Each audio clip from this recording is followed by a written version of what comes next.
بسم الله الرحمن الرحیم.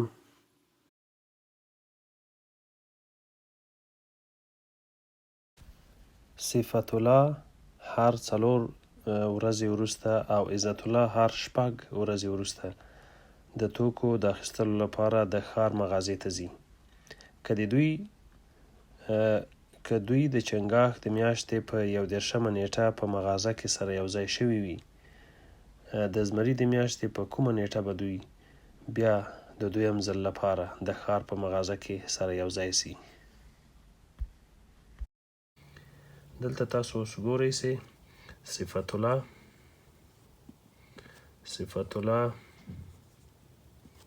څلور ورځې وروسته ځي او عزت الله شپږ ورځې وروسته ځي. د دې لپاره چې دی څلور ورځې وروسته مغازې ته ځي، هغه شپږ ورځې ځي. که سبا ته ولاړ سي، یعنې په بل ځلي باندې، نو 2 ورځې فرق لري. نو د دې دواړو هغه موږ راخلو مشترک کوچنی مشترک مضرب پیدا کوو. دواړه په 2 باندې تقسیمیږي، 2 په 2 کې 4، 3 په 2 کې 6. نو دا ورته ګوره اوس نور مخکې نه ځي. دا لیکو چې 2 ضرب 3 دا به مساوي سي 2 ضرب 2 4 او 4 ضرب 3 12. د دوی کوچنی مشترک مضرب 12 نو هلته یې لیکلي دي چې دوی د چنګاښ د میاشتې په 11مه نیټه په مغازه کې سره لیدلی دي. نو چې په 11 ولیده، 12 ورځې وروسته د چنګاښ نه وروسته د زمري میاشت ده، د زمري په 12مه به دوی دواړه بیا سره وګوري. که لومړی زنګ هر 10 دقیقې وروسته، دویم زنګ هر 15 دقیقې وروسته، دریم زنګ هر 25 دقیقې وروسته او څلورم زنګ هر 30 دقیقې وروسته په غږ راسي. که څلور واړه زنګونه د ورځې په 10 بجو یو ځای په زنګ وهلو پیل وکړي، څومره وخت وروسته به دغه زنګونه د دویم ځل لپاره یو ځای په زنګ وهلو پیل وکړي؟ یعنې یو 10 دقیقې وروسته، بل 15، بل 25، بل 30. دوی یو ځلې په 10 بجو باندې، په 10 بجو په لومړي ځل باندې دوی په یو ځل باندې په زنګ وهلو یې پیل کړی دی. بیا به څه وخت داسې پېښ سي چې دوی په یو وخت کې زنګ ووهي. نو د دې لپاره هم 10، 15، 25 او 30 د دې هغه پیدا کوو، کوچنی مشترک مضرب پیدا کوو. دوی ټول لومړۍ خانه یې 0 یا 5 ده، نو په 5 باندې د تقسیم وړ دي. 2 په 5 کې 10، 3 په 5 کې 15، 5 ضرب 5 25، 6 په 5 کې 30. دا نور مخکې هم تللی سي، ځکه چې دا دواړه په 3 تقسیمیږي، دا دواړه په 2 تقسیمیږي. نو د 3 به یې ورې ولیکو، 2 خپله کته کوو، 1 3 3، 5 خپله کته کوو، 2 3 6. 2 باندې یې تقسیموو، ځکه چې 2 بیا هم په 2 تقسیمیږي. 1 به دلته ولیکو، 5 به پاتې سي او 1 په 2 کې 2. د دې نه لیکلی سو چې 5 ضرب 3 ضرب 2 ضرب 5، ځکه 5 دلته هم شته. 5 3 کې 15، 2 په 5 کې 10. دا 10 او دا 15. داسې دواړه سره ضرب سي، نو 10 په 15 کې 1.5 سل، ځکه چې 1 په 15 کې 15، 0 به یې مخې ته کېدو. نو 1.5 سل، ځکه دوی ټول د دقیقو په حساب باندې وو، نو 1.5 سل دقیقې یا منټ مونږ ته پیدا سو چې 150 دقیقې وروسته به دوی بیا په یو ځل زنګ وهلو باندې شروع وکړي. نو 150 دقیقې مساوي کېږي له 2 ساعتونو سره.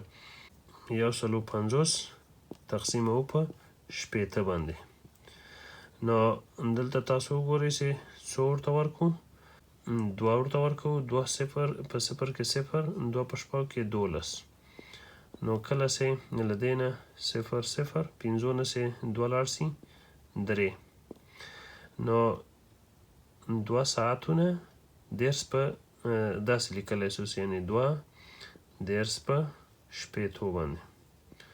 نو داسې لیکلی شو چې صفر به له صفر سره لاړ شي یو 3 چې مختصر یې کړو 2 په 3 کې شپږ یعنې دغه کسري برخه په دې ډول باندې شو چې 2 ساعتونه او 2 نیم نو 2 نیم ساعته وروسته چې 2 نیم ساعته له 10 بجو سره یو ځای شي نو دا په 12 نیمو بجو په 12 نیمو بجو باندې بیا هم دغه 4 ساعتونه په یو ځل باندې په غږ پیل کوي یا په زنګ وهلو پیل کوي دا و د پوښتنې ځواب ښاروالۍ د سړک پر غاړه په هرو 4 مترو کې یوه ونه او د برېښنا ادارې په هرو 22 مترو کې یوه د برېښنا پایه درولې ده که د سړک په لومړي سر کې د برېښنا پایه د ونې سره څنګ په څنګ واقع شوي وي نو د څو مترو فاصلې څخه وروسته به د دویم ځل لپاره بیا ونه د برېښنا د پایې خواته څنګ په څنګ راسي داسې یو ښاروالي هم په خپله د سړک په څنګ کې دلته دوی ونه ایښې ده دا ونه ده او د دې په څنګ کې د برق پایه هم ولاړه ده خو د برق پایه په هرو 22 مترو کې راځي د دې یوې پایې او د بلې ترمنځ 22 متره ده خو ښاروالي بیا د هرو 4 مترو کې دلته یو بلې ایښې ده فرضاً د دې یوې ونې او د بلې ونې ترمنځ فاصله 4 ده نو دې ځای کې دوی دواړه څنګ په څنګ دي بل ځلې بیا څه وخت څنګ په څنګ راسي څو متره وروسته نو دلته اوس بیا هم په خپله 4 او همدارنګه 22 دواړه راخلو او د دې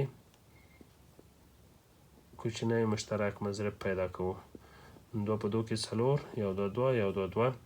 نو دلته هم په خپله که چېرته مثلا 2 په 2 کې ضرب شي 4 به شي ضرب دی 11 2 ضرب دی 2 او ضرب دی 11 مساوي کېږي د 4 سره 4 متره وروسته به بیا هم د یوه ونه د برق له پایې سره په یو ځای باندې څنګ په څنګ راسي دا دی په دې شکل کې به اوس درته وښیم چې په خپله یعنې که په دې شکل باندې جوړ هم کړو دا ګوره د ښاروالۍ ونې دي دا په هر 4 متره کې دي 4 او په دې لومړي سر کې ونه او پایه یو ځای سره ولاړ دي څنګ په څنګ نو تر دې ځای پورې 4 متره 8 متره 12 متره 14 متره 20 متره او دې ځای پورې بیا 40 متره کېږي د دې 40 او د دې ترمنځ 22 متره کېږي نو د هغه په حساب باندې د دوی ترمنځ د فاصله څو شوه 22 متره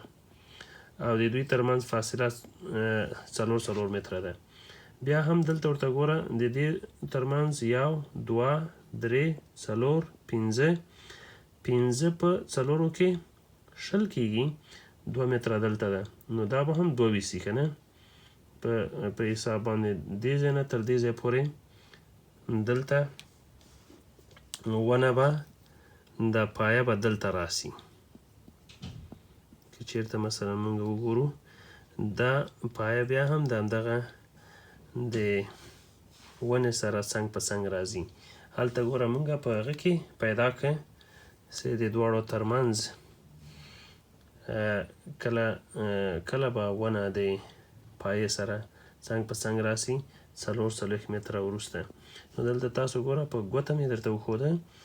په دې تصویر کې چې که چېرته په دې ډول باندې موږ کار وکړو بیا هم همغه نمبر ورکوي همغه شمېره ورکوي نو زیاتره پوښتنې موږ نشو کولی چې داسې لوی نقشه ورته جوړه کړو وخت زیات اخلي نو ځکه د کوچني مشترک مضرب د پیدا کولو په طریقه سره په ډېر اسانه شکل سره پرته له کوم شک نه موږ همغه ځواب پیدا کوو نوریا هر 3 ورځې وروسته او ملالۍ هر 5 ورځې وروسته کتابتون ته ځي. که دوی د غوایي په 10مه نیټه کتابتون ته تللي وي، د غوایي یعنې ثور د میاشتې په کومه نیټه به دواړه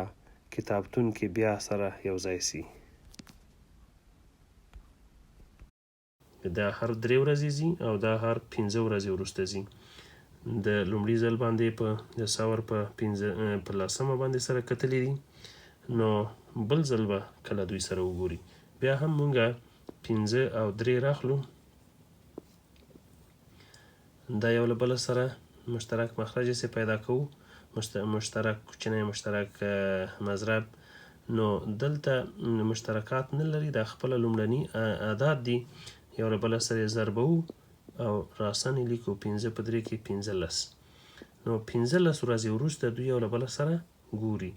نو د ثور په 15 باندې دوی لومړي ځل سره کتلی وي، 15 یو سره جمع کو، 10 جمع 15، نو دا بسي مساوي کیږي له 25 سره. نو د ثور د میاشتې په 25مه نیټه به نوریا او ملالۍ یو له بل سره وویني.